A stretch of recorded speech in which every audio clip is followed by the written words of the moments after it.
dari jawaban mata kuliah Etika dan Hukum Kesehatan. Untuk pertanyaan yang pertama, apa pengertian dari malapraktek? Di sini saya mengutip dari WHO 1992. Malapraktek medis adalah sebagai perbuatan dokter yang meliputi kegagalan memenuhi standar dalam penanganan kondisi pasien atau kekurangan keterampilan atau ketidakkompetensian atau karena kelalaian dalam memberikan asuhan kedokteran kepada pasien yang merupakan penyebab langsung dari cedera pada pasien. Yang kedua, menurut Black Law Dictionary, medical practice, any professional misconduct and another lack of skill or ability in professional or judiciary duties, evil practice or illegal or immoral conduct. Perbuatan jahat dari seorang ahli, kekurangan dalam keterampilan yang di bawah standar, atau tidak cermatnya seseorang ahli dalam menjalankan kewajibannya secara hukum, praktek yang jelek atau ilegal, atau perbuatan yang tidak bermoral. Nomor 2, jelaskan teori-teori malapraktek. Jawabannya, yang pertama, dari perbuatan malapraktek. A. Teori pelanggaran kontrak. Sumber perbuatan malapraktek karena terjadinya pelanggaran kontrak ini berprinsip bahwa secara hukum seorang tenaga kesehatan tidak mempunyai kewajiban merawat seseorang bila mana di antara keduanya tidak terdapat suatu hubungan kontrak antara tenaga kesehatan dengan pasien.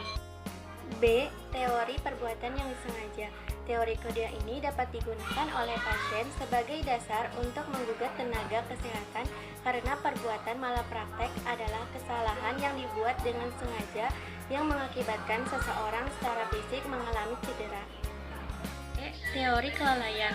Kelalaian dalam malapraktek perlu dibuktikan, adapun teori yang digunakan untuk pembelaan apabila menghadapi tuntutan malapraktek. Yang pertama, teori kesediaan menerima resiko. Yang kedua, teori pasien ikut berperan dalam kelalaian. Yang ketiga, perjanjian pembebasan diri dari kesalahan. Yang keempat, pembebasan atas tuntutan. 2. Teori pembinaan dapat digolongkan menjadi 3. Yang pertama, teori absolut atau teori pembalasan. Menurut Andi Hamzah, teori pembalasan menyatakan bahwa pidana tidaklah bertujuan untuk praktis seperti memperbaiki penjahat. Kejahatan itu sendirilah yang mengandung unsur-unsur untuk dijatuhkan pidana. Pidana secara mutlak ada karena dilakukan suatu kejahatan. 2. Teori relatif atau teori tujuan. Teori ini juga disebut teori utilitarian, lahir sebagai reaksi terhadap teori absolut. Tujuan pidana menurut teori tujuan bukan untuk pembalasan, tujuannya untuk mewujudkan ketertiban dalam masyarakat. Nomor 3, jelaskan apa saja jenis-jenis dari malapraktek.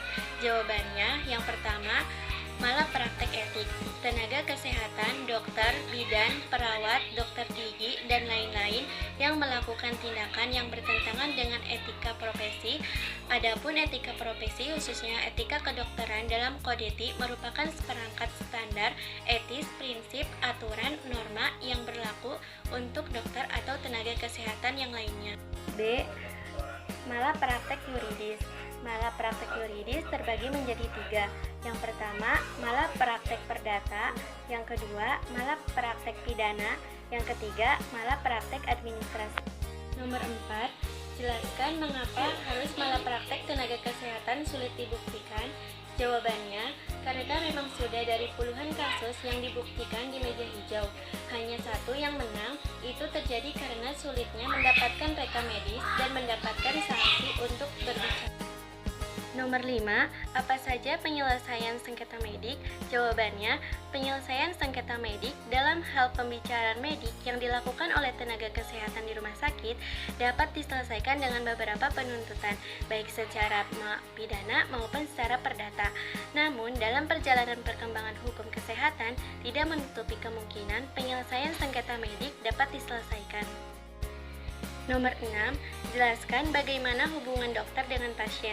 Jawabannya, hubungan dokter dengan pasien timbul karena persetujuan untuk melakukan sesuatu bagi dokter untuk bersedia berusaha sesuai kemampuannya untuk memenuhi perjanjian yakni perawat dan berusaha sesuai dengan standar profesi medik, sedangkan pasien berkewajiban untuk memberikan imbalannya. Nomor 7, sebutkan dan jelaskan salah satu contoh kasus malapraktik di Indonesia. Yang pertama, infeksi pasca operasi sesar. Kasus ini termasuk ke dalam kasus pidana. Kasus ini terjadi di Bintan Utara. Seorang perempuan berusia 30 tahun mengalami infeksi pasca operasi sesar. Alhasil perutnya bahkan berlubang dan mengeluarkan bau busuk. Rupanya pihak rumah sakit tak memeriksa luka bekas operasi, bahkan tak mengganti perbannya.